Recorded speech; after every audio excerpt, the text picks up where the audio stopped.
एक सवाल ये किया गया है कि सलातुत तस्बीह की नमाज पढ़ना कैसा है। रमजान में खास तौर पर लोग इसको पढ़ते हैं। देखिए, सलातुत तस्बीह के बारे में जो हदीस आई है, उस हदीस के बारे में खुद उलमा के दरमियान आपस में इख्तिलाफ है। कुछ उलमा का कहना है हदीस सही है, कुछ उलमा का कहना है हदीस ज़ईफ है। लेकिन जो सलातुत तस्बीह का तरीका है नमाज का, वो तरीका बिल्कुल अलग है आम नमाजों से, और उसकी जो फजीलत है वो भी बिल्कुल अलग है। और उसमें जो ऑप्शन दिया गया कि जिंदगी में एक बार पढ़ लो, साल में एक बार पढ़ लो, रोजाना पढ़ लो, ये ऑप्शन भी किसी और इबादत के बारे में। ज़व्वारातिल क़ुबूर, अल्लाह की लानत तो ऐसी औरतों के ऊपर जो कब्रों की बहुत ज्यादा ज़ियारत करती हैं। कभी कभार इबरत के तौर पर अगर औरतें कब्रिस्तान चली जाएं, अपनी माँ की कब्र पे, अपने बाप की कब्र पे, अलग बात है, लेकिन बहुत ज्यादा कब्रिस्तान पे जाने वाली और कब्रों की जियारत करने वाली औरतों के ऊपर अल्लाह के नबी ने लानत की है। आपने फरमाया लानल्लाहु ज़व्वारातिल क़ुबूर, कब्रों की बहुत ज्यादा जियारत करने वाली औरतों के ऊपर अल्लाह की लानत हो। अल्लाह ने फरमाया, इब्लीस, जिस आदम को मैंने अपने हाथों से पैदा किया है और जिसको मैंने सजदा करने का तुमको हुक्म दिया था, ऐ इब्लीस, तुमने मेरा हुक्म क्यों नहीं माना? तुमने आदम के आगे सजदा क्यों नहीं किया? अस्तकबरता, ऐ इब्लीस, क्या तू बहुत बड़ा घमंडी अपने आप को समझता है? क्या तू बहुत घमंड कर रहा है? क्या तू अहंकार कर रहा है? क्या तू तकब्बुर कर रहा है? अम कुंता मिनल आलीन, या तू बहुत बड़ा हो गया है, तू बहुत ऊंचा हो गया है, तू अल्लाह के हुक्म को भी नहीं मान रहा है। इब्लीस ने जवाब दिया, क़ाला अना ख़ैरुम मिन्हु ख़लक़तनी मिन नारिन व ख़लक़तहु मिन तीन। कहा, अल्लाह, मैं आदम के आगे क्यों सजदा करूं? तूने आदम को मिट्टी से बनाया और मुझे तूने आग से पैदा किया। ऐ अल्लाह, आग का काम तो ऊपर जाना है और मिट्टी का काम तो नीचे जाना है। मिट्टी तो पांव के नीचे हुआ करती है। ऐ अल्लाह, जब आदम से मैं बेहतर हूं तो मैं आदम के आगे सजदा क्यों करूं? मैं नहीं करूंगा। इसीलिए उलमा कहते हैं कि दुनिया में सबसे पहले अगर अल्लाह तबारक व तआला के हुक्म के मुकाबले में अगर किसी ने लॉजिक और क़यास पेश किया था तो वो इब्लीस था। अल्लाह के हुक्म के आने के बाद अब कोई लॉजिक नहीं चलेगी मेरे भाई। दीन लॉजिक का नाम नहीं है, दीन कुरान और सुन्नत का नाम।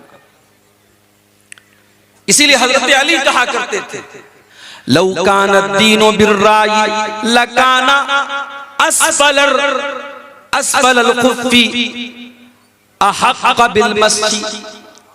हजरत अली कहते हैं, अगर दीन की बुनियाद लॉजिक पर होती, अगर दीन की बुनियाद अकल के ऊपर होती, तो मोजे पर जब हम मसा करते हैं तो मोजे के निचले हिस्से पर मसा करते, ऊपर न करते। गंदगी तो नीचे लगी होती है, गर्दो गुबार तो नीचे लगा होता है, डस्ट तो नीचे लगा रहता है, मगर हम ऊपर मसा करते हैं। हजरत अली कहते हैं, ये दलील है इस बात की कि दीन की बुनियाद लॉजिक पर और अकल पर नहीं है।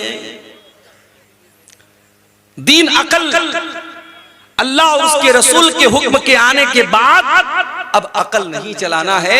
सबसे पहले अगर अकल चलाई थी तो इब्लीस ने चलाई। कब मैं क्यों सजदा करूं आदम के आगे? मैं आग से पैदा हूं, आदम मिट्टी से पैदा है, मैं नहीं कर सकता। क़ाला फ़ख़्रुज मिन्हा फ़इन्नका रजीम। अल्लाह तबारक व तआला फरमाता है, ऐ इब्लीस, जब तूने मेरा हुक्म नहीं माना तो निकल जा तू जन्नत से, और तू निकल जा फरिश्तों के पास से, और तू निकल जा मेरी रहमत से। आज के बाद तू शैतान रजीम बन गया, तू शैतान मरदूद बन गया।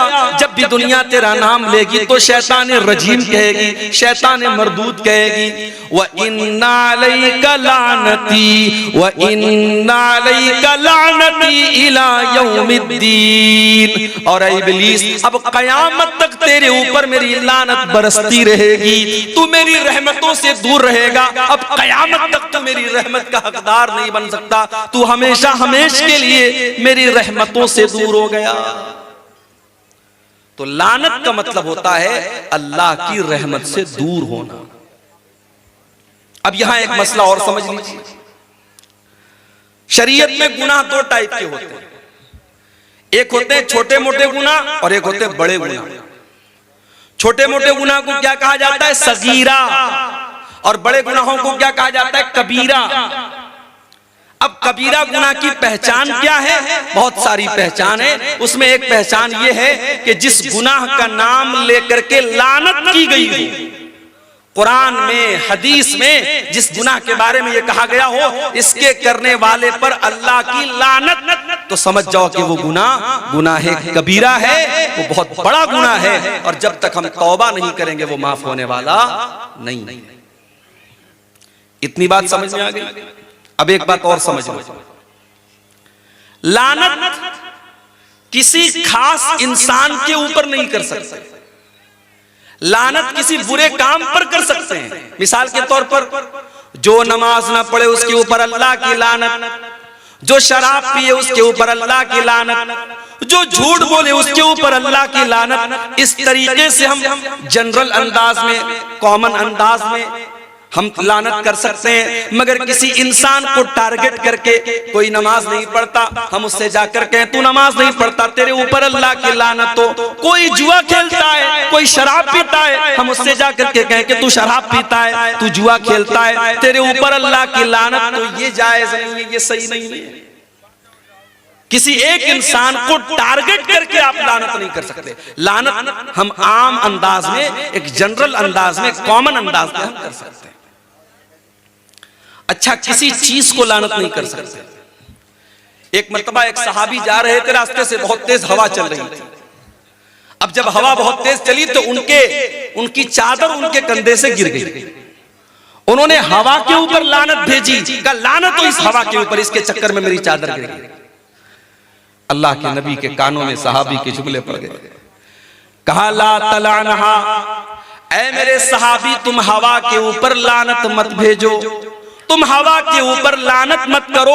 फ़इन्नहा मामूरतुन, हवा अपने मन से नहीं चलती है, हवा तो अल्लाह ताला के हुक्म से चला करती है। ऐ मेरे सहाबी, एक हवा के ऊपर भी तुम्हें लानत करने का अधिकार नहीं है। अगर तुमने किसी के ऊपर लानत की और वो चीज लानत के लायक नहीं है तो लानत लौट करके तुम्हारे पास आ जाएगी।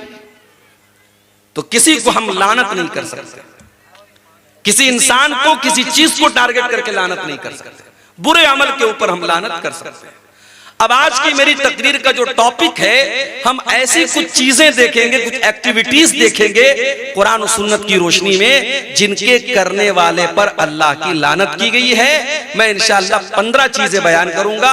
अगर आप सब्र से सुनेंगे, सुकून से सुनेंगे, 15 चीजें बयान करके मैं इजाजत ले लूंगा। तो शुरू करते हैं बिना टाइम वेस्ट किए। पहली चीज जिस पर अल्लाह के नबी ने लानत की है, किसी जमीन या जगह के निशान को मिटाने वाला। मिसाल के तौर पर आपका खेत है, आपके खेत के बगल में आपके पड़ोसी का खेत है।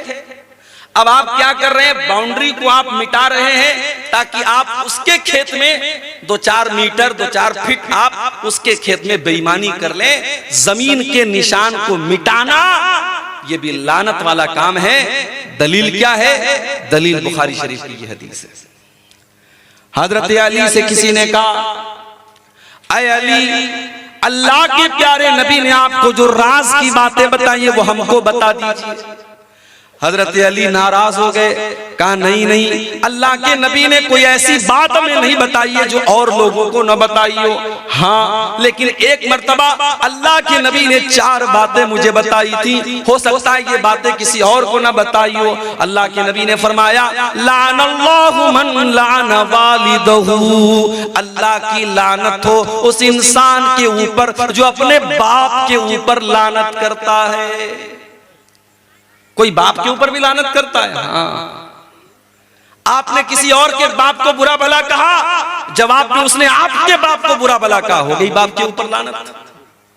और कुछ बदनसीब तो ऐसे भी होते हैं जो डायरेक्ट अपनी माँ को, अपने बाप को गाली देते हैं, लानत करते हैं। नहीं मेरे भाई, माँ बाप अगर गलत भी करें, माँ बाप अगर जुल्म भी करें, उनका अमल अल्लाह के हवाले कर दो, मगर उनके साथ बदतमीजी मत करो।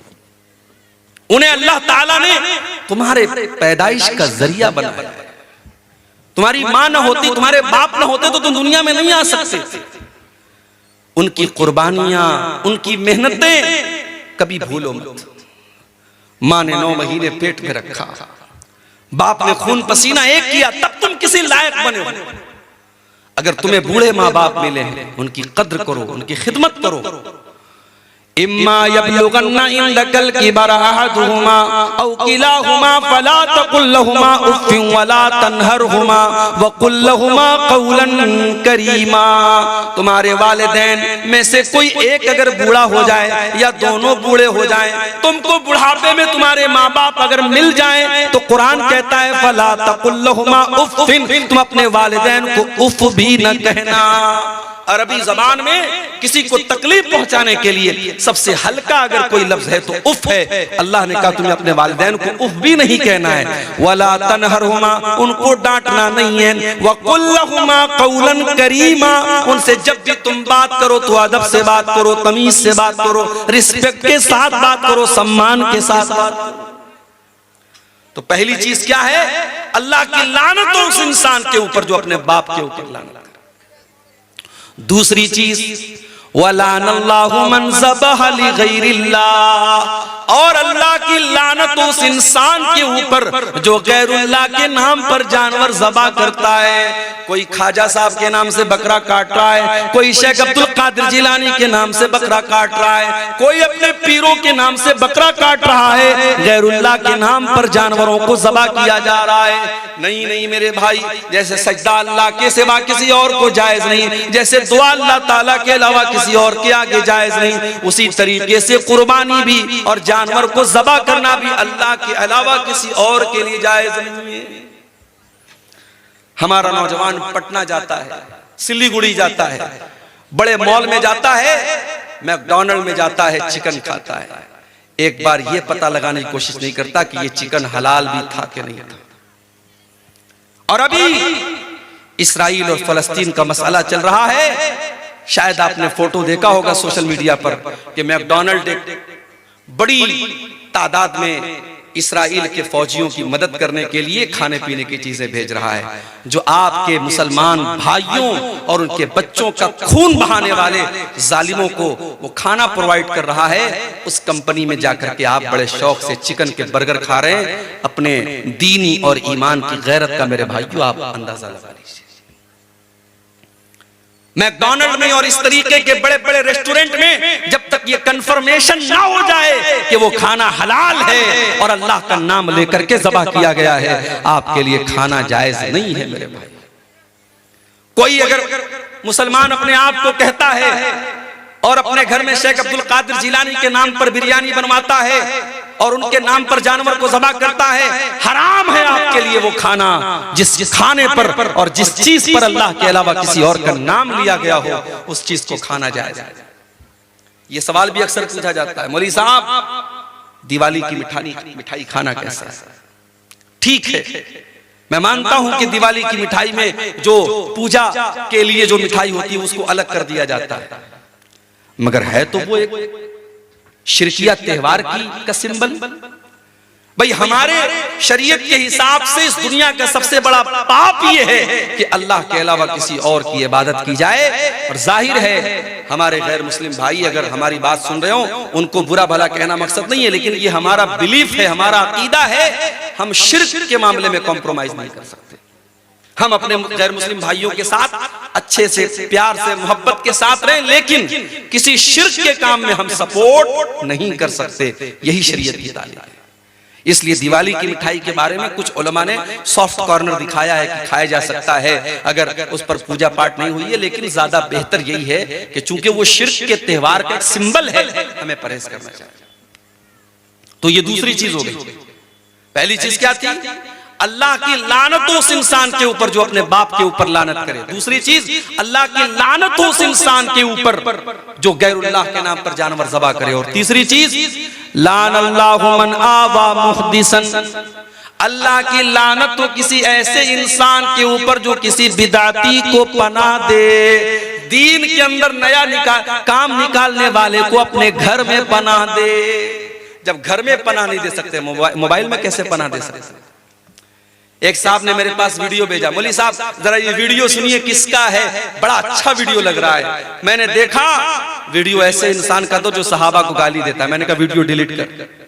जितनी भी अच्छी बात हो जो मेरे नबी के सहाबा को बुरा भला कहता है, मैं उसकी बातों को अपने जूते की नोक पर रखता हूं। मैंने कहा वीडियो डिलीट कर, इस वीडियो को कहीं शेयर मत कर। जब बिदाती को घर में पनाह देना जायज नहीं तो मोबाइल में और स्टेटस में पनाह देना कैसे जायज होगा। इसलिए किसी ऐसे आलिम को, अभी कल मेरी तकरीर थी, कहां पे थी कल? सदलपुर में। वहां कलकत्ता से एक साहब तकरीर करने के लिए आए थे, मौजू रिवायत, मनगढ़ंत रिवायत बयान कर रहे हैं। मैंने तकरीर में कहा अहले हदीस के स्टेज पर ऐसे लोगों को मत बुलाओ मेरे भाई, क्या हो गया है हमारी कौम को। अभी एक जलसे में मैंने सुना ऐसे मुकर्रिर को बुलाया जा रहा है जिसके बाकायदा यूट्यूब के ऊपर भजन मौजूद है, जो गैरुल्लाह के लिए भजन गाता है और गैरुल्लाह के लिए जो है अल्लाह के अलावा दूसरों की तारीफ में वो लंबे लंबे कसीदे पढ़ता है और कुफरिया बातें करता है। उसको आज हमारी जमात अहले हदीस के और शेरशाबादी के स्टेज पर बुलाया जाता है। ये शर्म की बात नहीं मेरे भाई। अकीदा भी कोई चीज होती है, ईमान भी कोई चीज होती है। हमारे स्टेज का एक वकार है, एक सम्मान है, एक डिग्निटी है, एक पहचान है, एक आइडेंटिटी है। उसको बर्बाद मत करो मेरे भाई। जिसकी भी लच्छेदार बातें हैं और जिसके कभी आपने नाम सुन लिया उसको बुलाने मत लगो। पता लगाओ वो आलिम है कि नहीं, वो अहले हदीस है कि नहीं, उसका अकीदा सही है कि नहीं। जब बिदाती को पनाह देना जायज नहीं है तो बिदाती को अपने मोबाइल में भी पनाह देना जायज है। चौथी चीज, वलानल्लाहु मन गय्यरा मनारल अर्ज़ी, और अल्लाह ताला की लानत उस इंसान के ऊपर जो जमीन के निशानों को मिटा दे, जो अपने खेत के निशान को मिटा करके पड़ोसी के खेत पर नाजायज कब्जा कर ले, अपनी जमीन के कागजात में हेर फेर करके अपने भाई की जमीन पर नाजायज कब्जा कर ले, जमीन के निशानात को मिटा ले, उस इंसान के ऊपर अल्लाह की लानत हो। अच्छा, मुझे एक बात समझ में नहीं आती, किसी की जमीन हड़प कर आप क्या लेके जाएंगे मेरे भाई? मान लो आपने किसी की जमीन नाजायज तरीके से हड़प ली, आपको तो जाना है 2 गज जमीन में ना, उससे ज्यादा तो नहीं मिलेगी आपको। अब वो जमीन आपकी औलाद, आपके बच्चे फायदा उठाएंगे, आप खुद भी गुनहगार हुए, आपके बच्चे भी गुनहगार होंगे और आपको मिलने वाली भी चीज नहीं है, आप तो कब्र ही में जाएंगे। ऐसी जमीन जायदाद के लालच का क्या करना है मेरे भाई? इसीलिए अल्लाह के नबी फरमाते हैं, मैं एक इंसान हूं, मेरे पास लोग जमीनों जायदाद का मसला लेकर के आते, हो सकता है कि किसी की चिकनी चुपड़ी बात को सुन करके मैं उसके हक में फैसला कर दूं। ऐ मेरे साहबा, कान खोल करके सुन लो, अगर मैंने गलत फैसला कर दिया और जो हकदार नहीं था उसको मैंने दूसरे की जमीन दे दी, तो कान खोल करके सुन लो, फ़इन्नमा अक़तउ लहू क़ितअतम मिनन नार, मैं जमीन का टुकड़ा नहीं दे रहा हूं, मैं जहन्नम की आग का टुकड़ा दे रहा हूं। इसलिए वो जमीन लेने वाला कान खोल करके सुन ले। मेरे भाइयों, सब ठाट पड़ा रह जाएगा जब लाद चलेगा बंजारा। किसी की जमीन जायदाद नाजायज तरीके से मत हड़पो। आज अफसोस की बात है, कचहरियों में, अदालतों में सबसे ज्यादा केस अगर मिलेगा मुसलमान का मिलेगा। कोई भाई की जमीन पर कब्जा करके बैठा है, कोई बहन की हक मार के बैठा है, कोई बेटी का हक मार के बैठा है। मेरे भाई, ऐसा न करो, अल्लाह के नबी ने लानत की। और आगे बढ़िए, लानत का हकदार बनाने वाला दूसरा काम, अल्लाह के प्यारे नबी फरमाते हैं, लान अल्लाहु आकिल रिबा व मुकिलहु व कातिबहु व शाहिदैहि, अल्लाह की लानत हो सूद खाने वाले पर, सूद खिलाने वाले पर, सूद की गवाही देने वाले पर और सूद को लिखने वाले पर। और आपने आगे ये भी फरमाया, वहुम सवा, सबके सब बराबर हैं, खाने वाला भी बराबर, खिलाने वाला भी बराबर, सूद लिखने वाला भी बराबर और सूद की गवाही देने वाला भी बराबर। आज ये काम भी बड़े धड़ल्ले से हो रहा है। कोई बंधन लोन चल रहा है साहब, औरतों को लोन दिया जा रहा है। बैंक वाला आता है, मर्दों को किनारे करके पहले औरतों से बात करता है, तुम्हें लोन चाहिए, पहले से बीवी बेचारी उसको उसके शौहर ने सिखाया, बोल देना हाँ चाहिए, लाख 2 लाख रुपए का लोन बड़ी आसानी से मिल जाता है, हर महीने ब्याज भरा जा रहा है।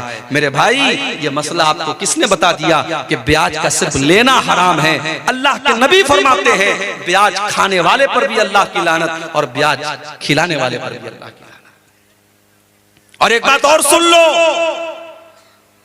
ब्याज खाने के बाद अगर आप नमाज पढ़ रहे हैं, हज भी कर रहे हैं, उम्रा भी कर रहे हैं, इस बात का डर है कहीं हमारी इबादतें हमारे मुंह पर मार ना दी जाए।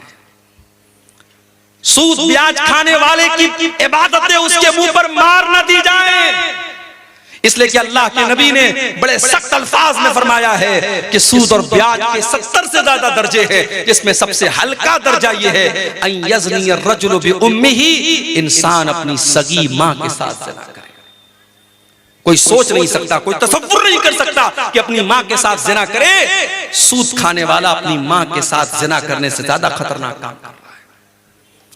और कुरान तो यहां तक कहता है सूद खाने वालों के बारे में, फ़इल्लम तफ़अलू फ़अज़नु बिहर्बिम मिनल्लाहि व रसूलिही, अगर तुम ब्याज खाना नहीं छोड़ते, अगर तुम सूद का लेन देन नहीं छोड़ते, तो अल्लाह से जंग करने के लिए तैयार हो जाओ। तुम्हारे अंदर ताकत है, तुम्हारे अंदर हिम्मत है, तो अल्लाह से लड़ाई करके दिखा दो। अल्लाह से कौन मेरे भाइयों लड़ाई कर सकता है? इसलिए सूद का लेन देन बिल्कुल बंद कर दो। अब ये एक अलग मसला है, हम हिंदुस्तान में रहते हैं, पूरा हमारा कारोबार बैंकिंग सिस्टम पर है। बैंक में हमारा सेविंग अकाउंट खुला है, हर क्वार्टर पर, हर 4 महीने पर हमारे बैंक में इंटरेस्ट आता है। तो क्या मसला है भाई? कोई मसला नहीं है। बैंक की पासबुक को अपडेट करो, चेक करो मेरे पास कितनी इंटरेस्ट आ रहा है, कितना ब्याज आ रहा है। जो साल में ब्याज आ रहा है उस ब्याज को आप बैंक से निकाल लो, किसी गरीब को, किसी बीमार को, किसी जरूरतमंद को दे दो। इसलिए नहीं कि सवाब मिलेगा, इसलिए ताकि वो पैसा इस्तेमाल हो जाए। बैंक उसको इस्तेमाल ना करे, आप भी उसको इस्तेमाल नहीं करेंगे, किसी जरूरतमंद को दे देंगे बस अपनी जान छुड़ाने के लिए। ये बिल्कुल सिंपल तरीका है। बाकी किसी और तरीके से इंटरेस्ट और ब्याज से फायदा उठाने की कोशिश मत करो, ये बहुत बड़ा गुनाह है। आगे बढ़ते हैं। तीसरी चीज, लानत का हकदार बनाने वाली तीसरी चीज, हजरत अब्दुल्लाह बिन मसऊद फरमाते हैं लानल्लाहुल वाशिमाति वल मुस्तौशिमाति वल मुतनम्मिसाति वल मुतफल्लिजात, अल्लाह की लानत हो ऐसी औरतों के ऊपर जो टैटू बनवाती हैं, ऐसी औरतों के ऊपर जो टैटू बनाती हैं, और ऐसी औरतों के ऊपर जो टैटू बनवाती हैं। टैटू बनवाना हराम है, मर्द बनवाए तब भी हराम, औरत बनवाए तब भी हराम। आजकल बड़ा रिवाज चला है, शौहर बीवी के नाम का टैटू बनवा रहा है, बीवी शौहर के नाम का टैटू बनवा रही है। हराम है टैटू बनवाना। अल्लाह के नबी ने कहा गुदना गुदवाने वाले पर और टैटू बनवाने वाले पर अल्लाह की लानत। वल मुतनम्मिसात, और अपने आईब्रो के बालों को नोचने वाली और अपने आईब्रो के बालों को छोटा करने वाली औरतों के ऊपर भी अल्लाह की लानत हो। हाँ, अगर किसी औरत का आईब्रो नॉर्मल से ज्यादा है, जो बाल औरत को नॉर्मल औरतों से ज्यादा है, उस बाल को रिमूव किया जा सकता है। जैसे बाज औरतों के चेहरे पर कुछ दाढ़ी वाड़ी के पास बाल आ जाते, उसको वो रिमूव कर सकती है। अगर किसी औरत की आईब्रो बहुत नॉर्मल औरतों से बहुत ज्यादा है, शक्ल भद्दी लग रही है, उसको नॉर्मल किया जा सकता है। मगर खूबसूरती के नाम पर, मेकअप के नाम पर अपनी आईब्रो को बिल्कुल उसको मिटा देना या छोटा करना, ये जायज नहीं है। अल्लाह के रसूल लानत कर रहे हैं। अब्दुल्लाह बिन मसूद कहते हैं अल्लाह की लानत तो ऐसी औरतों के ऊपर जो आईब्रो के बालों को नोचती हैं, वल मुतफल्लिजात, और अल्लाह की लानत तो ऐसी औरतों के ऊपर जो अपने बालों के बीच में गैपिंग करवाती हैं। उस जमाने में मेकअप का तरीका ये भी था, बालों के दांतों के बीच में गैपिंग करवाते थे। लेकिन आज दांतों के बीच में गैपिंग तो नहीं होती है। हाँ, कुछ लड़कियों के या औरतों के दांत जो हैं थोड़े टेढ़े होते हैं, बाहर की तरफ निकले होते हैं, तो उसको डेंटिस्ट के जरिए सीधा करवाया जा सकता है, क्योंकि वो भद्दा लगता है, वो नॉर्मल नहीं है। तो जो चीजें नॉर्मल नहीं है उसको ठीक किया जा सकता है, लेकिन नॉर्मल को बिगाड़ करके एब नॉर्मल करना ये सही नहीं। अल-मुग़य्यिराति ख़ल्क़ल्लाह, जो औरतें अल्लाह ताला की तख्लीक को बदलती हैं, अल्लाह ताला ने जैसा बनाया है उसको बदल करके अपने हिसाब से बनाने लगती हैं, ऐसी औरतों पर अल्लाह की लानत हो। ये किसने बयान किया? अब्दुल्ला बिन मसूद ने, बहुत बड़े सहाबी अब्दुल्ला बिन मसूद। जब उन्होंने ये बात बयान की, एक औरत थी कबीले बनु असद की, उसका नाम था उम्मे याकूब। उस औरत को पता चला कि अब्दुल्ला बिन मसूद ऐसी ऐसी बातें कर रहे हैं। वो अब्दुल्ला बिन मसूद के घर आती है और कहती है बलगनी अन्नका लानता कईता वकईता, ऐ अब्दुल्ला मुझे पता चला है कि आप ऐसी ऐसी औरतों का नाम लेकर के लानत कर रहे हैं। हजरत अब्दुल्ला ने फरमाया बिल्कुल सही सुना है तुमने, मैं आज भी लानत करता हूँ, और मैं लानत क्यों न करूँ जिसके ऊपर अल्लाह के रसूल ने लानत की है और जिसका जिक्र अल्लाह ने अपनी किताब में कुरान में किया है। ओ मेरी प्यारी माँ बहनों, अब जरा गौर से सुनना, मैं जो बात बयान करने जा रहा हूँ। जब उस औरत ने ये सुना कि हजरत अब्दुल्ला ये फरमाते हैं कि जिन औरतों के ऊपर कुरान में लानत की गई है, मैं उन औरतों के ऊपर लानत क्यों न करूं, तो वो औरत क्या जवाब देती है? वो कहती है क़राअतु मा बैन अद-दफ़्तैन, ऐ अब्दुल्ला मैंने पूरा कुरान पढ़ा है, सूरह फातिहा से लेकर के सूरह नास तक, अल्हम्दुलिल्लाह रब्बिल आलमीन से लेकर के मिनल जिन्नति वन नास तक। ऐ अब्दुल्ला मैंने पूरा कुरान पढ़ा है, लेकिन पूरे कुरान में मुझे कहीं पर ऐसी औरतों का जिक्र नहीं मिला। आप ये कहां से बयान कर रहे हैं? इससे पता ये चला कि वो औरत कुरान की हाफिजा थी। आज बहुत मुश्किल है, लड़कियां आमतौर से हाफिजा नहीं बन पाती हैं, और बहुत सारी लड़कियां हाफिजा बनती हैं मदरसे में, तो जब शादी होती है ससुराल में जाती हैं, अपने किचन का काम करने में, बच्चों को पालने में मगन हो जाती है, कुरान याद करके भूल जाती है। वो औरत कुरान की हाफिजा थी, कुरान की आलिमा थी। आज हमारी लड़कियां कहां हैं, हमारी बेटियां कहां हैं? कल मैंने सदलपुर के जलसे में कहा था, आज सोनबरसा में भी कह रहा हूं, हमारी शेरशाबादी कौम में मदरसे माशाअल्लाह बहुत सारे खुले हैं, मगर सारे लोग अपनी बच्चियों को मदरसे में नहीं पढ़ाते। बहुत सारे लोग अपने बच्चियों को स्कूल में पढ़ाते हैं, कॉलेज में पढ़ाते हैं, और सही है, जायज है, हराम तो नहीं है, पढ़ा सकते हैं, जरूरी नहीं कि हर आदमी अपनी बच्ची को मदरसे में डाले। मगर जो लड़की आपकी स्कूल में जा रही है, कॉलेज में जा रही है, मुझे बस एक सवाल का जवाब दे दो, उस लड़की को दीन कौन सिखाएगा? वो लड़की किसी हाफिज जी के पास जाकर के कुरान पढ़ लेगी तो उससे दीन तो नहीं सीखेगी। दीन कहां सीखेगी वो? मुझे लोगों ने बताया कि हमारे इलाके में ईदैन की नमाज में औरतों का इंतजाम नहीं होता, ईदगाह में औरतों का इंतजाम नहीं होता। मस्जिदों में मैंने देखा 90% मस्जिदों में जुमा की नमाज में औरतों का इंतजाम नहीं है। आपकी औरतें दीन कहां सीखेंगी मेरे भाई? जलसे में सीखेंगी? जलसे में दीन कम सीखती है, मार्केटिंग ज्यादा करती है। पिंडाल के नीचे औरतें कम मिलेंगी, बाजार में दुकानों पर ज्यादा मिलेंगी। जलसे में तो इंटरटेनमेंट ज्यादा होता है, मनोरंजन ज्यादा होता है, दीन कम लोग सीखते हैं। इसलिए मैं बड़े साफ अल्फाज में कहता हूं, अगर अपनी कौम की बेटियों को बचाना है, हर मस्जिद में जहां जुमा की नमाज होती है, आप कदम आगे बढ़ाइए और औरतों का इंतजाम कीजिए। अल्लाह ने अगर एक फ्लोर बनाने की ताकत दी है, थोड़ी हिम्मत करो।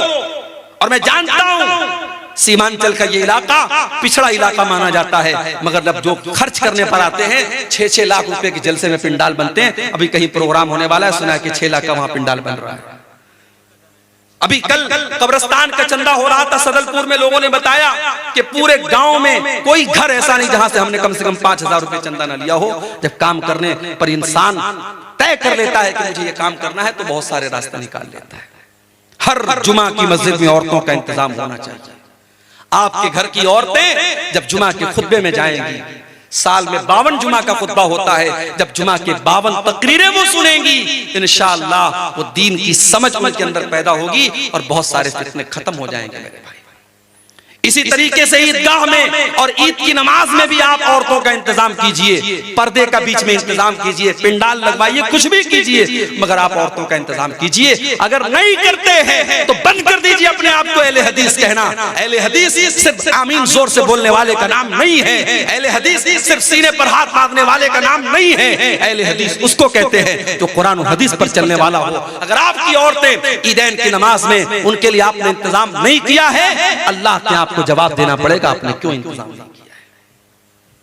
वो औरत, उसका नाम उम्मे याकूब था, उसने कहा अब्दुल्ला मैंने तो पूरा कुरान पढ़ा है, पूरे कुरान में मैंने कहीं पर भी उन औरतों का तस्करा नहीं पाया जिन औरतों का नाम ले लेकर के आप लानत कर रहे हैं। हजरत अब्दुल्ला ने फरमाया अगर तूने ढंग से कुरान पढ़ा होता तो जरूर तुझे मिल जाता। क्या तूने कुरान के अंदर ये आयत नहीं पढ़ी, वमा आताकुमुर रसूल फखुजुहु वमा नहाकुम अन्हु फंतहु, मेरा नबी तुमको जो दे दे ले लो और मेरा नबी जिससे मना कर दे रुक जाओ। ऐ खातून, मेरे नबी ने ऐसी औरतों का नाम लेकर के लानत की है। जब मेरे नबी ने लानत की है तो समझो अल्लाह ने लानत की है, क्योंकि अल्लाह कह रहा है मेरा नबी जो दे दे ले लो, मेरा नबी जिससे मना कर दे रुक जाओ। कहती है हाँ अब आपकी बात समझ में आई। उसके बाद वो औरत कहती है अय अब्दुल्ला मुझे पता चला है आपके घर की औरतें भी टैटू बनवाती है, मुझे पता चला है आपके घर की औरतें भी आईब्रो सेट करवाती है। हजरत अब्दुल्ला ने कहा जाओ मेरे घर की अगर किसी औरत का तुम्हें ये अमल मिल जाए तो आकर के मुझे बताओ। वो औरत घर में जाती है। पता ये भी चला नबी के दौर में तकरीर करने वाले का अपना अमल भी तकरीर के मुताबिक होता था। आज अल्लाह माफ फरमाए बातें बहुत बड़ी बड़ी हैं, मगर जब अंदर झांक के देखो तो पता लगता है कि सिर्फ बातें ही बातें हैं, अमल बड़ा कमजोर है। हजरत अब्दुल्ला ने चैलेंज देकर के जाओ अगर मेरी कोई बीवी अगर ये काम करते हुए पाई गई मैं अपने साथ उसको नहीं रखूंगा। औरत अंदर से आती है, कहती है माफी चाहती हूँ, माजरत चाहती हूँ, आपके घर के बारे में गलत रिपोर्ट मिली थी।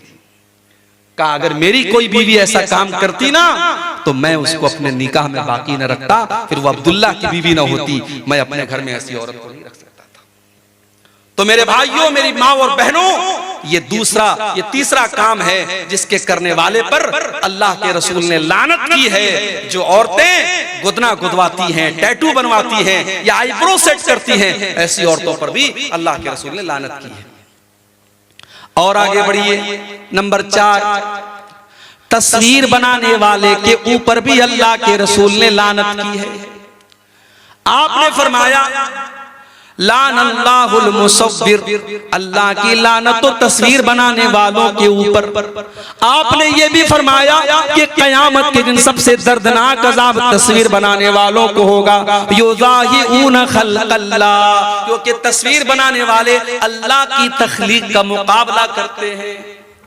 अब यहाँ पे सवाल पैदा हुआ, अब्दुल गफ्फार साहब अगर तस्वीर बनाना हराम है, आप खुद सेल्फी क्यों लेते हैं? आपके साथ नौजवान सेल्फी ले रहा है, आप सेल्फी लेने की इजाजत क्यों देते हैं? तो भाई ये मसला भी समझ लो कि कैमरे की तस्वीरों के बारे में उलमा का इख्तिलाफ है। कुछ उलमा तो कहते हैं कि जब तस्वीर का नाम आ गया तो कैमरे की तस्वीर भी उसके अंदर शामिल है, वो भी हराम है। लेकिन बहुत सारे उलमा का ये कहना है कि कैमरे की तस्वीर वो तस्वीर नहीं है जिसका हदीस के अंदर जिक्र किया गया है, क्योंकि हदीस में कहा गया कि तस्वीर बनाने वाला अल्लाह की तख्लीक का मुकाबला करता है। जैसे अल्लाह ने हमारे हाथ बनाए, अल्लाह ने हमारे पैर बनाए, तो पेंटिंग बनाने वाला जब पेंटिंग बनाता है तो वो हाथ भी बनाता है, वो पैर भी बनाता है, वो चेहरा भी बनाता है, वो नाक भी बनाता है। फोटो खींचने वाला तो कोई काम नहीं करता, वो तो कैमरे को क्लिक करता है और फोटो खींच लेता है। तो कैमरे के अंदर जो फोटो आता है वो दर हकीकत एक शैडो है, एक अक्स है, वो तस्वीर नहीं है जिसके ऊपर हदीस में लानत की गई है। बहरहाल ये उलमा की एक बड़ी जमात का फतवा है, इसलिए कैमरे की तस्वीर के बारे में गुंजाइश है। और हमारे जो भाई हमारे साथ सेल्फी लेते हैं तो हम इसलिए इजाजत दे देते कि चलो भाई, आज के जमाने में लोग फिल्मी हीरो को अपना हीरो मानते हैं, कोई क्रिकेटरों को अपना हीरो मानता है। अगर हमारा नौजवान अपने उलमा को अपना हीरो मानता है और अपने दीन का काम करने वाले दुआत के साथ वो सेल्फी लेने को अपने लिए शौक की चीज समझता है तो हम बहुत सख्ती नहीं करते हैं। लेकिन फिर भी तस्वीरों के मामले में हमें एहतियात करनी चाहिए। और अपनी बहनों से कहना चाहूंगा, आपका तस्वीर लेकर के उस तस्वीर को कहीं पर भी शेयर करना ये बिल्कुल सही नहीं है। हमारी बहुत सारी मुसलमान बहनें वो अपने स्टेटस पर अपनी तस्वीर लगाती हैं। नया कपड़ा पहना, जल्दी से इंस्टाग्राम पे फोटो डाल दिया, फेसबुक पर फोटो डाल दिया। आपके इसी कटिहार और पूर्णिया की कई मुसलमान लड़कियों को मैं जानता हूं जो बहुत फेमस हैं, इंस्टाग्राम पर बहुत फेमस हैं, फेसबुक के ऊपर बहुत फेमस हैं। वो इसके पहले जब टिकटॉक चलता था उनके वीडियोस बड़े वायरल होते थे। मुसलमान लड़कियां हैं और छोटे छोटे क्लिप बना करके वो शेयर करती हैं।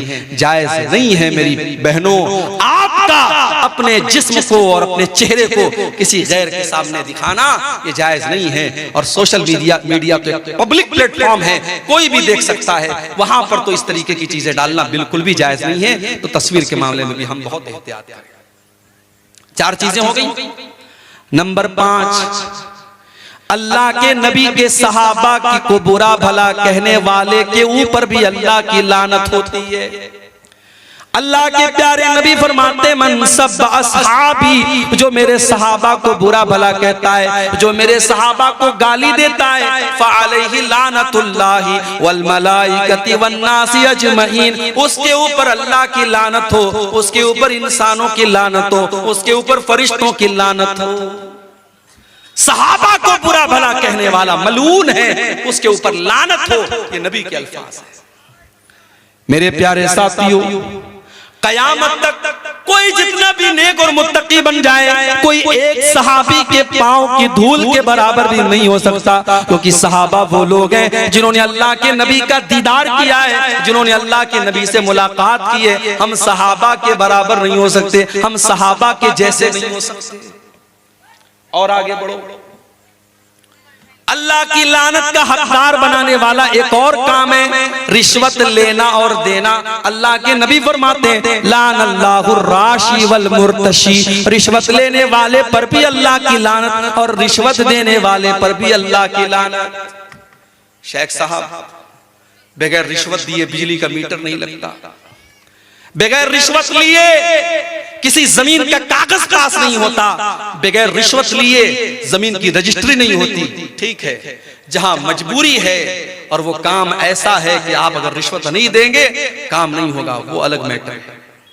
लेकिन अपने फायदे के लिए रिश्वत देना और अपनी आसानी के लिए रिश्वत देना, वो काम बगैर रिश्वत दिए हो सकता था, फिर भी रिश्वत दे के अपना काम जल्दी से करा लेना, ये गलत है। मदरसों में नौकरियां हो रही हैं, वहां पर भी रिश्वतें चल रही हैं, और एक इंसान हकदार है, उसके पास डिग्री है, इल्म है, सब कुछ है, 5 लाख रुपया मदरसे की कमेटी को नहीं देगा, मदरसे वाले उसको नहीं रखेंगे। और इसने अगर नहीं दिया, मदरसे वाले ऐसे इंसान को रखेंगे जो 5 लाख रुपया दे दे, चाहे वो अंगूठा छाप ही क्यों ना हो, फर्जी डिग्री लेके आया हो, तब भी उसको रख लेंगे। उलमा ने यह भी लिखा है जहां ये हालात पैदा हो जाएं और आपको पता हो अगर हमने यहां रिश्वत नहीं दी, हमने पैसा नहीं दिया, तो यहां एक हकदार का हक मारा जाएगा और एक नालायक आदमी उस ओहदे पर और उस चीज पर काबिज हो जाएगा। वहां मजबूरी की वजह से, चूंकि रिश्वत दे कोई शौक से नहीं देता है, लेना ये शौक हो सकता है, लेने वाला इख्तियार से लेता है, देने वाला हमेशा मजबूरी में देता है। तो रिश्वत देने वाला ऐसी मजबूरी के केस में उसकी अल्लाह ताला क्या उसको छूट मिल सकती है, मगर आम हालात में मसला यही है, रिश्वत लेने वाला और रिश्वत देने वाला दोनों के बारे में अल्लाह के नबी ने लानत का लफ्ज़ इस्तेमाल किया। और आगे बढ़िए, शराब पीने वाले के ऊपर भी अल्लाह के नबी ने लानत की, और सिर्फ शराब पीने वाले पर नहीं, आपने फरमाया शराब जिस फल से बनती है उस फल से रस निकालने वाले पर भी अल्लाह की लानत, और जो इंसान उस रस को निचोड़ रहा है, उस फल में से, उस अंगूर में से रस को निकाल रहा है, और जो अपने बर्तन में निकलवा रहा है, दोनों के ऊपर अल्लाह की लानत। और इसी तरीके से आपने फरमाया वह बाइहा, शराब के बेचने वाले पर भी अल्लाह की लानत, वह हामिलहा, शराब का बर्तन उठाने वाले पर भी अल्लाह की लानत, वल महमूलत इलैहि, और शराब का बर्तन जिसके पास लेके जाया जा रहा है उसके ऊपर भी अल्लाह की लानत, वल मुश्तरी लहा, और शराब खरीदने वाले के ऊपर भी अल्लाह की लानत, वल मुश्तरात लहू, और जिसके लिए शराब खरीदी जा रही है उसके ऊपर भी अल्लाह की लानत। बड़े बड़े 5 स्टार होटलों में शराब भी परोसी जा रही है और कोल्ड ड्रिंक भी परोसी जा रही है। मैं कहता हूं ऐसे होटलों में जाना ही नहीं चाहिए। बनारस में बहुत बड़ा होटल है, ताज होटल, बनारस का सबसे बड़ा होटल है। मुझे लोगों ने बताया वहां सुअर का गोश्त भी मिलता है, बकरे का गोश्त भी मिलता है। मैंने कहा यार, जब सुअर का गोश्त और बकरे का गोश्त दोनों मिलता है तो जाहिर है किचन तो एक है, बर्तन तो एक है, पकाने वाला उसी बर्तन में मटन पका रहा है और उसी बर्तन में पोर्क पका रहा है। मैंने कहा अल्लाह की कसम, मैं कभी किसी ऐसे होटल में खाने को पसंद नहीं खाना चाहिए मेरे भाई। शराब का मामला बहुत खतरनाक है। कभी बाहर में कहीं घूमने फिरने जाता हूं अगर और किसी होटल में गया और सिर्फ शराब की बोतल नजर आ गई तो वहीं से तबीयत में कराहियत आ जाती है, वहां से हम निकल जाते। नहीं, नेपाल एक मर्तबा गया, नेपाल में तो लोग बताते पानी कम शराब ज्यादा बिकती है, हर होटल में शराब नजर आ रहा था, परेशान हो गया। बड़ी मुश्किल से एक होटल मिला, एक इंडियन का होटल था, जैन का होटल था, वो बिल्कुल प्योर वेज होटल था और उसके बाहर लिखा था हमारे यहाँ शराब नहीं मिलती है। हम लोग दोस्त लोग थे, हम लोगों ने उस होटल में जाके खाना खाया। परहेज करना चाहिए मेरे भाई, बचना चाहिए। शराब पीना ही हराम नहीं है, शराब में किसी तरीके का सपोर्ट करना यह भी हराम है। और आगे बढ़िए, नंबर 8, अल्लाह की लानत का हकदार बनाने वाला 8वां काम, लान अल्लाहुल मुतशब्बिहीन बिर्रिजालि मिनन निसा। अल्लाह की लानत तो ऐसी औरतों के ऊपर जो मर्दों की नकल करती हैं। वलान अल्लाहुल मुतशब्बिहाति मिनन निसाई बिर्रिजाल, और अल्लाह की लानत तो ऐसे मर्दों के ऊपर जो औरतों की नकल करते हैं। औरतें हैं पैंट और टी शर्ट पहन रही हैं, पैंट और शर्ट पहन रही हैं, टाइट कपड़े पहन रही हैं, ये मर्दों की मुशाबाहत नहीं है। छोटे छोटे बाल कटवा के ऐसा लग रहा है कोई मर्द जा रहा है। बाज औरतों को देखिए, कभी कभी कहीं टिकट लेने खड़े हो जाओ, लाइन में कोई औरत खड़ी रहती है और पैंट और शर्ट पहने हैं और छोटे छोटे बाल है, पीछे से समझ में नहीं आता कि मोहतरम है कि मोहतरमा है। आदमी कंफ्यूज हो जाता है कि ये आदमी है कि औरत है। ऐसी औरतों पर लानत की अल्लाह के रसूल ने। और ऐसे मर्दों के ऊपर भी अल्लाह की लानत हो जिनको बस लिपस्टिक लगाना बाकी है। हिजड़े तो ऐसे ही बन गए, दाढ़ी वाड़ी तो बिल्कुल साफ है और बाल भी माशाल्लाह बाज लड़कों के देखो तो काफी बड़े बड़े रहते हैं। आजकल बाल 2 टाइप के चलते हैं, एक बिल्कुल लेडीज कट बाल और एक सुअर कट बाल जो आधा टकला रहता है आधा बाल रहता है, वो भी हराम है याद। तो ये 2 टाइप के बाल भी हमारा नौजवान रखता है। बाज नौजवानों को देखता हूं कानों में बाली भी पहने रहते हैं, कानों में भी छेद करवाए रहते हैं, कहते हैं फैशन है मौली साहब, सोने की चैन भी गले में डाला हुआ, फैशन है मौली साहब। अभी ये फैशन आया है, कल लिपस्टिक का फैशन आएगा, लिपस्टिक भी लगाएगा ये, परसों फैशन आएगा नेल पॉलिश लगाओ, ये नेल पॉलिश भी लगाएगा। अल्लाह की लानत हो ऐसे मर्दों के ऊपर जो औरतों की मुशाबहत इख्तियार करते हैं, जो औरतों की तरह बातचीत करते हैं। और बाज लड़कों के अंदर मैंने देखा, बचपन से अगर वालिदैन कंट्रोल नहीं करते, औरतों के अंदाज में बातचीत करते हैं तो बड़े होने के बाद औरतों जैसी सिफात पैदा हो जाती है। मर्द को मर्द ही रहना चाहिए मेरे भाई, उसके अंदाज और उसको कपड़े। बाज हमारे रिश्तेदारों में हमने एक जगह देखा, एक लड़की थी, बचपन से उसको उसके वालिदैन लड़के का कपड़ा पहनाते थे। आज वो लड़की 20 साल की हो गई, माँ बाप चाहते हैं लड़की शलवार समीज पहने, लड़की औरतों का कपड़ा पहने, मगर बचपन से उसको लड़कों का कपड़ा पहनाया है। आज 20 साल की लड़की होगी, आज भी वो लड़कों का कपड़ा पहनती है, तो ये जायज नहीं है मेरे भाई, अल्लाह के नबी ने लानत की है। और आगे बढ़िए, जो बीवी अपने शौहर का हक अदा ना करे, शौहर की जिस्मानी ख्वाहिश को पूरा करने से इनकार कर दे बिना किसी मजबूरी हो अलग बात है, बीवी बीमार है या कोई नेचुरल प्रॉब्लम है अलग बात है, बगैर किसी मजबूरी के शौहर की जिस्मानी ख्वाहिश को पूरा न करने वाली औरत के ऊपर भी अल्लाह की लानत होती है। बुखारी और मुस्लिम के अल्फाज हैं, अल्लाह के प्यारे हबीब सल्लल्लाहु अलैहि वसल्लम फरमाते हैं, इज़ा दअर रजुलु इम्रातहु इला फिराशी, जब इंसान अपनी बीवी को अपने बिस्तर पर बुलाए, फअबत, तो औरत इनकार कर दे, फबाता वहुवा गज़बान अलैहा, और शौहर इस हाल में रात गुजारे के बीवी से नाराज है। अगर शौहर उसी तरीके से रात गुजार दे, लानत हल मलाइकतु हत्ता तुस्बिया, तो सुबह तक फरिश्ते लानत करते रहते ऐसी औरत के ऊपर। लेकिन ये बात याद रखो, इस्लाम में 1 वे ट्रैफिक नहीं है। अगर औरत के ऊपर ये फर्ज है कि वो मर्द के इमोशंस और जज्बात का ख्याल रखे, तो मर्द को भी चाहिए कि वो औरत के जज्बात का ख्याल रखे। ये निकाह है भाई साहब, ये कोई जबरदस्ती का सौदा नहीं है। शौहर बीवी के जज्बात का ख्याल रखे, बीवी शौहर के जज्बात का ख्याल रखे। बीवी को मशीन न समझा जाए, बीवी को बच्चा पैदा करने वाली मशीन न समझा जाए, और बीवी के साथ जानवरों जैसा सलूक न किया जाए। ये बात भी याद रखी जाए।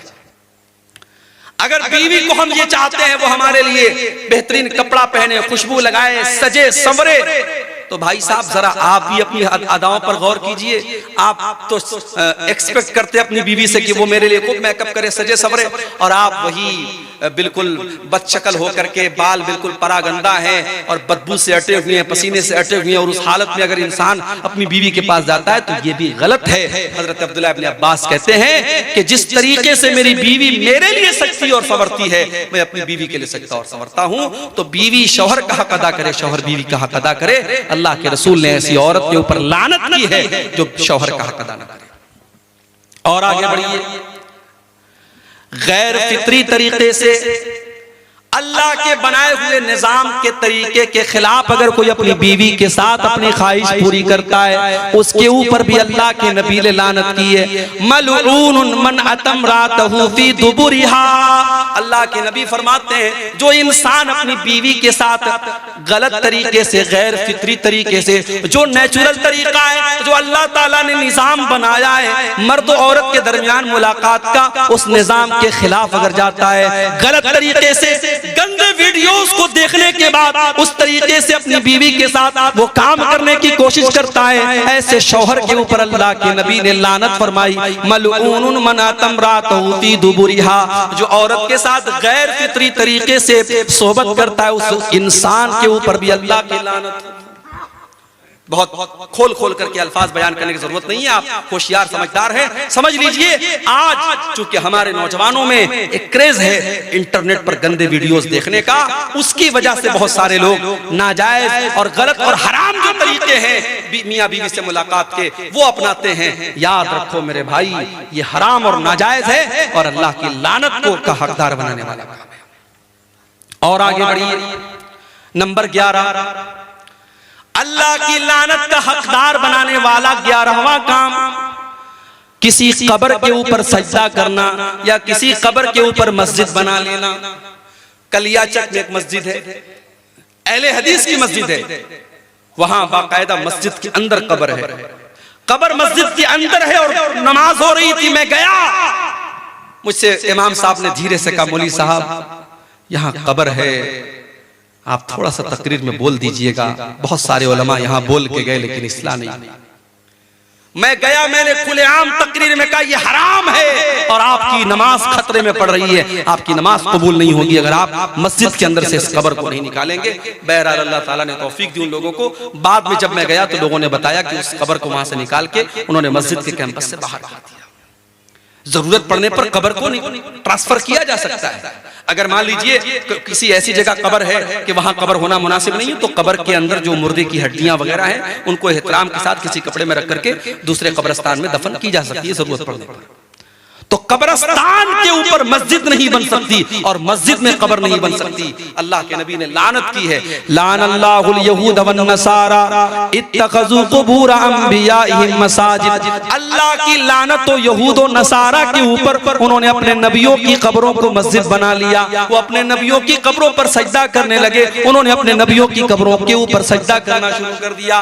अल्लाह के नबी ने दुआ भी की थी, अल्लाहुम्मा ला तजअल कब्री वसनन युबद, अल्लाह तू मेरी कब्र को बुत न बनने देना, आय अल्लाह मेरी कब्र को तू बुत न बना देना, जिसकी इबादत की जाए, जिस पर सजदा किया जाए, जिसकी पूजा पाठ की जाए, आय अल्लाह तू मेरी कब्र पर ये सब काम न होने देना। और आज अल्लाह का शुक्र है, दुनिया की बहुत सारी ताकतें लगी हुई हैं, अल्लाह हिफाजत करे सऊदी अरब की हुकूमत की। आज अगर ये हुकूमत ना होती तो शायद जो मंजर हम अजमेर में देखते हैं, जो मंजर हम हिंदुस्तान में बुजुर्गों की कब्रों पर देखते हैं, शायद उससे कहीं ज्यादा खतरनाक मंजर मदीने का होता और नबी की कब्र पे सजदे हो रहे होते। वहां 24 घंटे पुलिस के लोग खड़े हैं, सिक्योरिटी के लोग खड़े हैं, और अगर कोई किसी भी तरीके का शिरकिया काम करने की कोशिश करता है, सिक्योरिटी के लोग फौरन उसको वहां से भगा देते हैं, निकाल देते हैं। तो मेरे भाइयों, कब्र के ऊपर मस्जिद बनाना या कब्र के ऊपर सजदा करना, यह भी अल्लाह की लानत का हकदार बनाने वाला काम है। नंबर 12, हजरत लूत अलैहिस्सलाम की कौम जो काम करती थी, मर्द का मर्द के साथ, लड़के का लड़के के साथ ताल्लुक कायम करना, हराम काम करना, बदकारी का काम करना, होमोसेक्सुअलिटी या आज के जमाने में जिसको हम कह सकते हैं हम जिनसी, या हिंदी में कह सकते हैं समलैंगिकता, जिसको आज दुनिया की अदालतों ने उसको सही करार दे दिया है, लेकिन अल्लाह के नबी ने लानत करार दी है। मुस्नद अहमद की रिवायत है, आपने फरमाया लानल्लाहु मन अमिला कौम लूतिन, लानल्लाहु मन अमिला कौम लूतिन, लानल्लाहु मन अमिला कौम लूतिन। अल्लाह की लानत उस इंसान के ऊपर जो हजरत लूत अलैहिस्सलाम की कौम वाला अमल करता है। दुनिया में सबसे पहले ये काम अगर किसी ने किया था, लूत अलैहिस्सलाम की कौम ने किया था। और जब हजरत लूत ने उनको समझाया था तो ये कहा था कि तुम इस गुनाह की शुरुआत कर रहे हो। आज तक दुनिया में ये गुनाह किसी ने नहीं किया जो गुनाह तुम कर रहे हो। अल्लाह ने तुम्हारे लिए औरतों को बनाया है, तुम्हारे लिए अल्लाह ने जायज तरीका बनाया है, तुम नाजायज तरीका अपना रहे हो। तो कौम के लोगों ने मजाक उड़ाया था और कहा था ये तो बड़े पाक साफ लोग हैं, ये तो अपने आप को बड़े साफ सुथरे समझते हैं। और अल्लाह का जब अजाब आया मेरे भाई, पत्थरों की बारिश होती है, उस कौम के ऊपर पत्थरों की बारिश होती है और पूरी कौम को अल्लाह ताला उलट देता है और पूरी कौम का नामो निशान मिट जाता है। आज भी ये काम हो रहा है, बहुत सारे नौजवान इस गंदगी में मुब्तला हैं। इस हदीस को मेरे भाइयों अपने सामने रखो, जो ये काम करे उसके ऊपर अल्लाह की लानत हो। और इस्लामी हुकूमत अगर है और कोई काम ये काम करता हुआ अगर कोई लड़का पाया गया तो इस्लामी हुकूमत में इसकी सजा सजाए मौत है। अल्लाह के नबी की हदीस है कि लूत अलैहिस्सलाम की कौम वाला अमल अगर कोई लड़का लड़की करे तो फाइल और मफूल को, जो कर रहा है और जो करवा रहा है, दोनों को कत्ल कर दिया जाए। इस्लामी हुकूमत में इतनी खतरनाक सजा है, ये बहुत बड़ी बदकारी और बेहयाई का काम है। अल्लाह ताला हमारे तमाम नौजवानों की इससे हिफाजत फरमाए। तो ये 12वीं चीज है कि जो ये हजरत लूत अलैहिस्सलाम की अमल वाला उनकी कौम वाला जो अमल करता है, इस अमल करने वाले पर भी अल्लाह के नबी ने लानत की है। और आगे बढ़िए, अपने बाप के बजाय किसी और की तरफ अपनी निस्बत करना, अपने वालिद के बजाय किसी और को अपना वालिद बनाना। जैसे आज के दौर में बहुत सारे लोग बच्चों को एडॉप्ट कर लेते हैं, बच्चों को पाल लेते हैं। अब बच्चे का बाप कोई और है, लेकिन जो इंसान पालता है, जो परवरिश करता है, उसी इंसान का नाम उसके नाम के साथ जुड़ जाता है। बाप का नाम था अब्दुल्ला, लेकिन पालने वाले का नाम मोहम्मद था, तो ये अपने बाप की जगह मोहम्मद का नाम लिखता, अब्दुल्ला का नाम नहीं लिखता है। ये इतना खतरनाक काम है। अल्लाह के नबी फरमाते हैं मनिद्दा इला गैरि अबीही, जो अपने बाप के बजाय किसी और का नाम अपने बाप के नाम की जगह जोड़े, वमन तवल्ला मिन गैरि मवालिही, और जो गुलाम अपने मालिक के बजाय किसी और को अपना मालिक करार दे, फ़अलैहि लानतुल्लाहि वल मलाइकति वन नासि अजमईन, तो ऐसे इंसान के ऊपर अल्लाह की लानत हो, फरिश्तों की लानत हो और तमाम लोगों की लानत हो। तमाम लोगों की लानत हो उस इंसान के ऊपर जो अपने ओरिजिनल बाप की जगह किसी और को अपना बाप करार दे। इसीलिए बड़ी सख्ती है। अगर आप बच्चे को एडॉप्ट करते हैं तो उलमा का फतवा मौजूद है और कुरान की आयतें मौजूद हैं कि उसकी वल्दियत की जगह आप ओरिजिनल बाप का नाम लिखेंगे। अब हमारे यहाँ बड़ा मसला है, आप आधार कार्ड बनवाएंगे, उस पे ओरिजिनल बाप का नाम चढ़वाएंगे तो मसला पैदा होगा।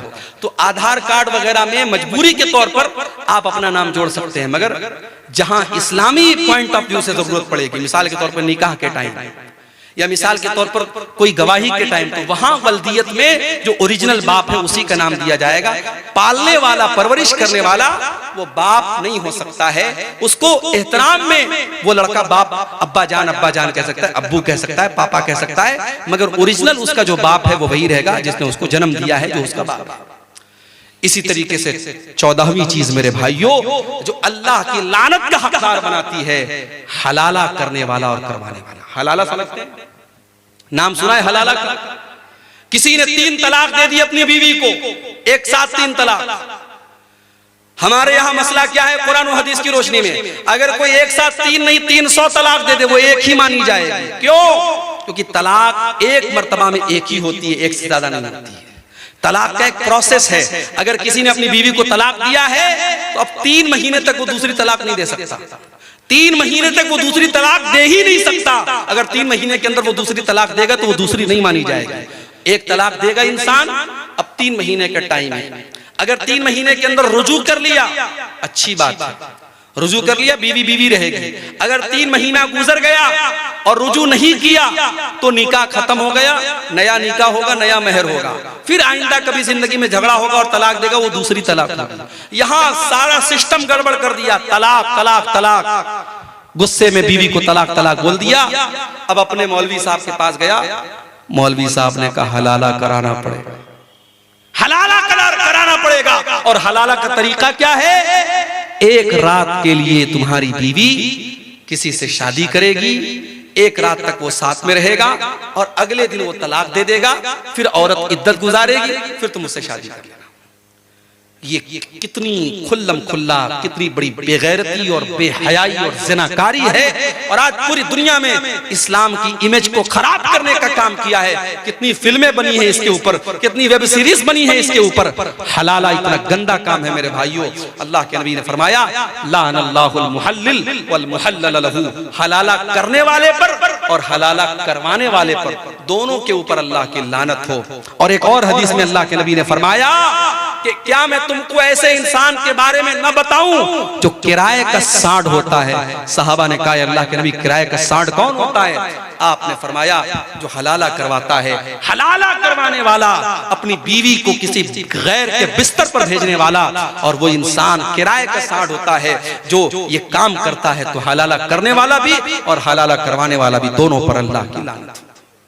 और आखिरी चीज जो बयान करके हम बात खत्म करेंगे मेरे भाइयों, जिस इंसान के ऊपर अल्लाह के नबी ने लानत की है, मेरी माँ और बहनों आपसे कहना चाहता हूँ, अल्लाह के नबी ने फरमाया लानल्लाहु ज़व्वारातिल क़ुबूर, अल्लाह की लानत तो ऐसी औरतों के ऊपर जो कब्रों की बहुत ज्यादा ज़ियारत करती हैं। कभी कभार इबरत के तौर पर अगर औरतें कब्रिस्तान चली जाएं, अपनी माँ की कब्र पे, अपने बाप की कब्र पे, अलग बात है, लेकिन बहुत ज्यादा कब्रिस्तान पे जाने वाली और कब्रों की जियारत करने वाली औरतों के ऊपर अल्लाह के नबी ने लानत की है। आपने फरमाया लानल्लाहु ज़व्वारातिल क़ुबूर, कब्रों की बहुत ज्यादा जियारत करने वाली औरतों के ऊपर अल्लाह की लानत हो। आज हिंदुस्तान में कितनी हमारी मुसलमान बहनें हैं, उन पर फतवा है मस्जिद में नहीं जा सकती। मुझे याद है इसी बिहार में गया एक जगह है, गया के एक मौलाना साहब थे, इंतकाल हो गया, अल्लाह माफ करे। उन्होंने एक तकरीर में कहा था, अहले हदीसों, बड़ा शौक है तुम्हें अपनी औरतों को मस्जिद में भेजने का ना, जरा एक दिन हमारी मस्जिद में भेज दो, 9 महीने के बाद रिजल्ट आ जाएगा। एक इंसान, एक आलिम तकरीर कर रहा है और मिंबर पर और स्टेज पर बैठकर इतनी गंदी और घिनौनी बात कर रहा है। मेरे भाइयों, क्या तसव्वुर किया जा सकता है कि मस्जिद में कोई इतना गंदा काम करेगा? अहले हदीसों ने अगर अपनी मस्जिदों में औरतों के लिए अलग से इंतजाम किया है तो इस कौम ने हमेशा मजाक उड़ाया और इस तरीके से गंदी गंदी बातें कही।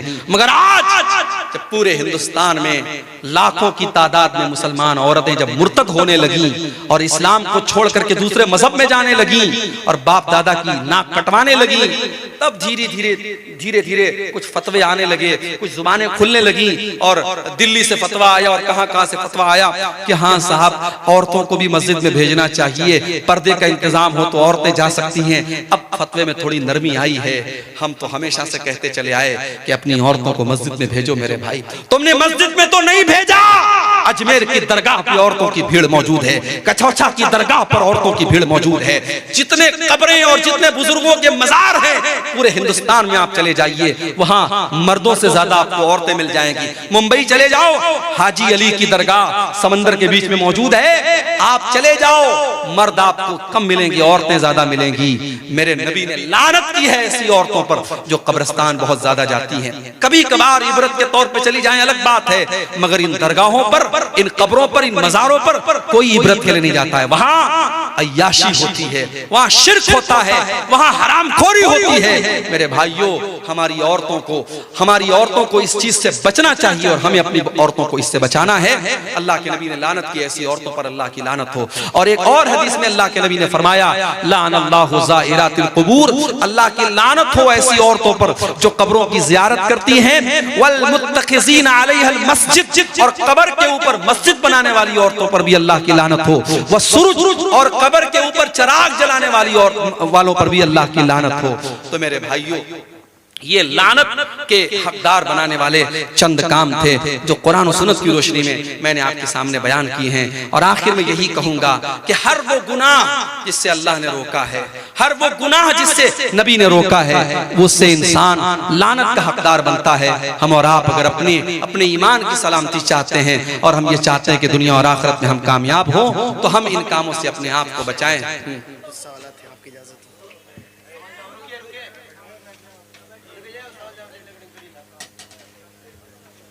एक सवाल ये किया गया है कि सलातुत तस्बीह की नमाज पढ़ना कैसा है, रमजान में खास तौर पर लोग इसको पढ़ते हैं।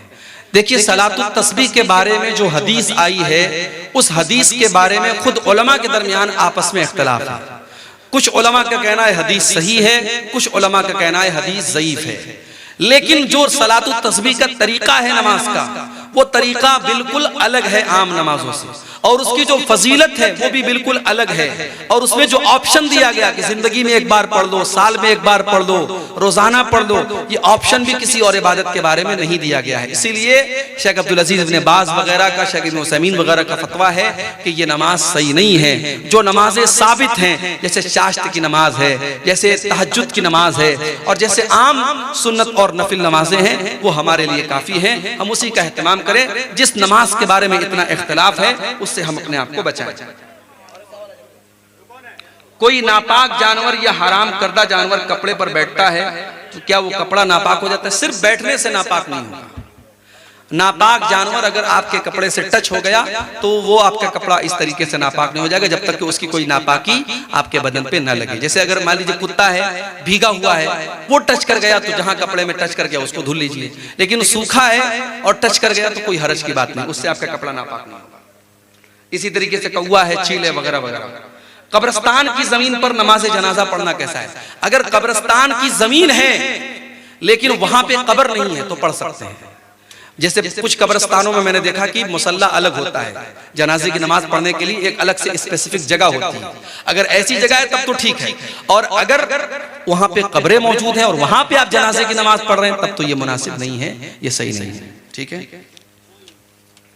1 बीघा जमीन 30,000 में किराए पे लेना 1 साल के लिए कैसा है? अब भाई ये खेती बाड़ी का मसला है, इसके बारे में आप अपने इलाके के उलमा से पूछ लें।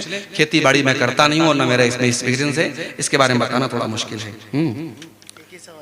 अच्छा, सब एक ही सवाल है। ठीक ठीक है। अल्लाह ताला हम सबको नेक अमल की तौफीक अता फरमाए, कहने सुनने से अमल की तौफीक अता फरमाए। आमीन। जैसे एक और एक सवाल है